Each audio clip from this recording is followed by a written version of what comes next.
Vincent Merlin est l'invité exceptionnel d'Europe 1 Sport ce soir pour parler de rugby, le président de La Rochelle, président historique c'est vrai, mais vous ne vous lassez pas Vincent Merlin quand votre équipe gagne, et quand elle gagne comme elle l'a fait avec la Champions Cup, quand on est tenant du titre et qu'on bat les Saracens, forcément c'est un bonheur absolu. Exactement, oui. Sous le soleil de La Rochelle d'ailleurs, un soleil merveilleux. Tout était là pour faire une grande fête et battre cette équipe des Saracens et puis se qualifier pour la 3e année consécutive en finale dans le dernier carré de la Champions Cup. C'est que de la fierté et un grand bonheur pour le Stade Rochelais. Comment vous vivez les rencontres et comment la ville, comment le club vivent les rencontres de Coupe d'Europe notamment, quand on est tenant du titre, quand on brigue un nouveau titre notamment, et que cette compétition, finalement, elle vous accompagne en permanence? Écoutez, ce qu'il faut savoir, c'est qu'on est remonté en top 14 en 2014 justement, et c'est vrai que pour nous, tout ce qui nous arrive depuis 8-9 ans, c'est que du bonheur, c'est que des surprises extraordinaires, et la ville, bien évidemment, soutient le public rochelais soutient son équipe et plus particulièrement son club. On vit tout ça avec beaucoup d'émotions partagées. C'est toujours une ambiance de folie dans le stade et c'est merveilleux. Et à la fois pour les compétiteurs que sont nos joueurs, parce que se sentir soutenus comme ils le sont, ça leur donne des ailes. Et puis finalement, on se retrouve une année comme ça, champion d'Europe. C'est des moments exceptionnels que moi, ancien président depuis plus de 30 ans, bien effectivement, je reçois ça avec que du bonheur et beaucoup de fierté pour ce club. Président d'expérience, bien sûr, la victoire contre les Saracens 24-10 permet peut-être de rêver encore à un nouveau titre, Mathieu Blin, un nouveau titre de champion d'Europe. On parlera du top 14 tout à l'heure, mais la Coupe d'Europe, encore une fois, la Champions Cup pour La Rochelle. Un doublé certainement historique. Alors Vincent, il vient de le dire, ça fait plus de 30 ans de présidence, donc c'est le plus vieux président du top 14, non pas en âge, mais en ancien, le plus expérimenté. En longévité de présidence, et en ancien 3e ligne. Il parle de la finale qui a permis au club de remonter en 2014. Je te remercie puisque c'était contre moi avec Agen, alors qu'on vous avait battu pendant l'année sur les 2 matchs de la saison régulière. Merci Vincent, je te reconnais bien là, même si tu as bonne mine. Oui, évidemment que La Rochelle qui est lancée avec Toulouse pour essayer de faire un doublé sur le toit de l'Europe, c'est assez extraordinaire puisqu'on a dit, redit que Vincent Merlin a aidé avec Pierre Vénère, son directeur général, est un modèle de développement de club dans, évidemment, le niveau rugbystique, et ça c'est dans un premier temps, dans l'implantation d'un club sur le territoire, dans le développement des infrastructures, dans le développement de la formation, dans le développement aussi de toute la politique RSE. Et c'est évidemment un vrai modèle puisqu'il y a eu un calibrage proportionné à peu près sur absolument tout, ce qui fait qu'il y a des guichets fermés, ce qui fait qu'il manque même de la place, donc peut-être réfléchir à encore essayer d'agrandir un petit peu le stade tellement il y a une demande incroyable. Moi j'ai une question quand même Vincent, parce que cette année elle a été compliquée et moi je l'aime bien parce qu'elle a été encore un peu plus besogneuse. Vous avez perdu à domicile alors que ça vous était pas arrivé il y avait un petit moment avec ton équipe, il y a eu un peu de brouhaha, il y a eu un peu de tension, et ça je pense que c'est très important pour aller chercher des titres parce qu'il faut une folie collective.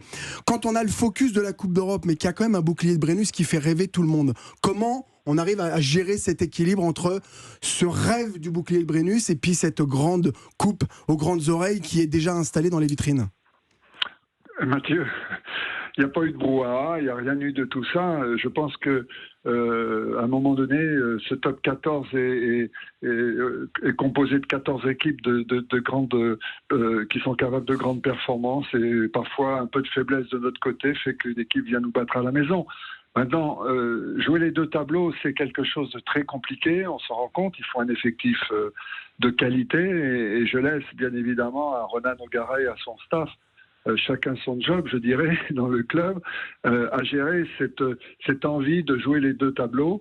On se rend compte que ça va être certainement très compliqué, puisque le championnat, après la Coupe d'Europe, là, on attaque 2 réceptions à La Rochelle, Bayonne et Clermont. Il faut rester 2e pour pouvoir espérer jouer les 2 tableaux. C'est compliqué, mais on a bon espoir et on joue pour ça. Et c'est ça qui est formidable avec cette lutte à distance avec le Stade Toulousain, Nicolas Dupin-de-Bessa. On peut se dire que pour le top 14, le face-à-face entre le Stade Toulousain et La Rochelle est inéluctable?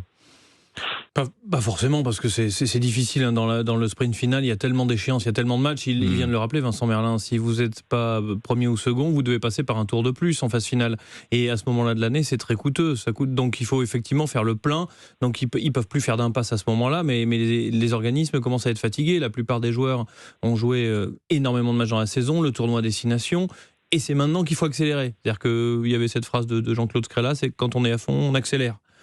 C'est difficile parfois, mais La Rochelle sait le faire. Et ce qui est sympa, c'est que c'est un peu l'opposition de style entre le Stade Toulousain et La Rochelle, et cette rivalité qui est en train de naître pas à pas, pierre par pierre. Elle est vraiment sympa. Ça devient un classique. Ouais, ça va devenir un classique ou c'est déjà le cas ? Et puis c'est chouette pour ce club de La Rochelle qui effectivement est construit pierre par pierre, scientifiquement, et c'est un succès à chaque étape et on le fait valider, on ne se précipite pas. Je me souviens des années de Pro D2 au milieu des années 2000 où le président Merlin devait faire face parfois à des critiques. Quand est-ce qu'on grossit ? Quand est-ce qu'on grandit ? Quand est-ce qu'on a des grands joueurs pour franchir le cap ? Parce que dominer la Pro D2, ça suffisait pas aux supporters. Il avait dit patience, parce qu'on fait pierre par pierre. Et aujourd'hui, il récupère tout cela. Cette patience et le fait de ne pas aller trop vite, de ne pas brûler les étapes, ça permet d'être sur des fondations solides. Vous, Vincent Merlin, vous visez le doublé avec La Rochelle cette saison, ou vous avez un objectif prioritaire entre la Champions Club et le top 14 ? Non, les deux. Dans notre club, c'est l'entraîneur qui entraîne et le président qui préside, et je dirais que les joueurs jouent. Et de ce fait, je sais que les joueurs, et bien évidemment pour le plus grand plaisir du président et de l'ensemble des supporters, ils ont décidé, le staff et les joueurs, de jouer sur les deux tableaux. Ils ont à eux la responsabilité de gestion de ces deux compétitions, de cette volonté, de cet objectif. À titre personnel, j'étais vraiment, et comme tout le club d'ailleurs, très très très fier d'être champion d'Europe. Ça a été pour nous la réalisation d'un rêve qu'on n'imaginait même pas il y a quelques années. Aujourd'hui, bien évidemment, bien sûr, être champion de France, c'est comme une forme d'aboutissement, mais en valorisation sportive, je mets les deux compétitions au même niveau. Vincent, tu disais chacun a sa place, mais tu es bien président, et c'est bien les présidents qui donnent les objectifs. Non. Toi, tu n'as pas donné le double objectif ? Non. Même pas la double prime. Bien évidemment, on partage les ambitions du club. À partir du moment où les joueurs, le staff décident de jouer les deux tableaux, bien évidemment, je ne vais pas leur dire attention, c'est ridicule, c'est trop difficile, trop. On les aide à obtenir, on les aide à pouvoir assumer cet objectif qu'ils se fixent eux-mêmes, mais aucune pression présidentielle pour dire on va être ceci ou cela à la fin de la saison. Je pense que c'est inutile d'abord, et puis que seule l'ambition des joueurs et du staff peut se terminer par des résultats avec des titres au bout, quoi. Pour vous, Jérôme Papin, on dit souvent dans le rugby, dans tous les sports, d'ailleurs dans les disciplines, dans les sports collectifs, qu'il y a un style Stade Toulousain, un style Racing, un style Stade Français. Y a-t-il pour vous un style La Rochelle désormais, et si oui, quel est-il ?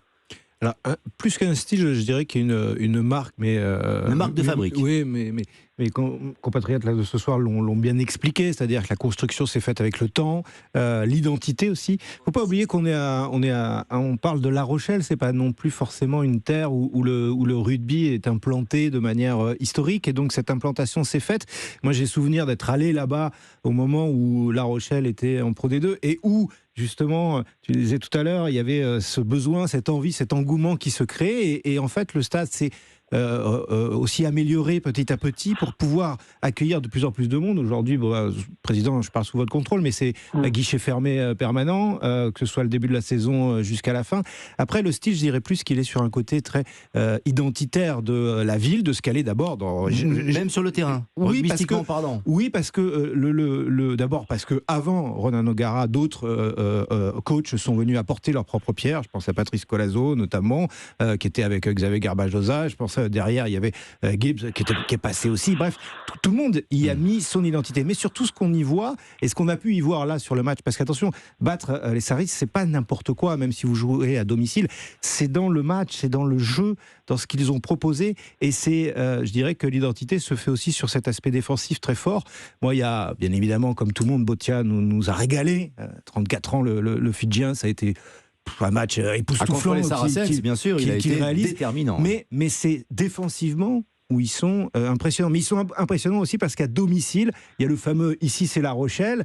Et au-delà d'être simplement un slogan, vous allez me dire facile, quand vous l'entendez repris par l'ensemble du stade, honnêtement, il est très fort, il est puissant. C'est agréable quand on est commentateur, journaliste au service rugby de Canal, d'aller à La Rochelle aussi, pour le jeu, pour l'ambiance, Nicolas Dupin-de-Bessa. C'est grandiose. C'est vrai. C'est grandiose, il y a des frissons. Bah oui, parce que maintenant, cette enceinte, elle est quasiment totalement fermée. Il y a quelques trous dans les virages pour laisser passer l'air, mais globalement, ça résonne. La structure, oui, à mon avis, il jouait à plus que 15.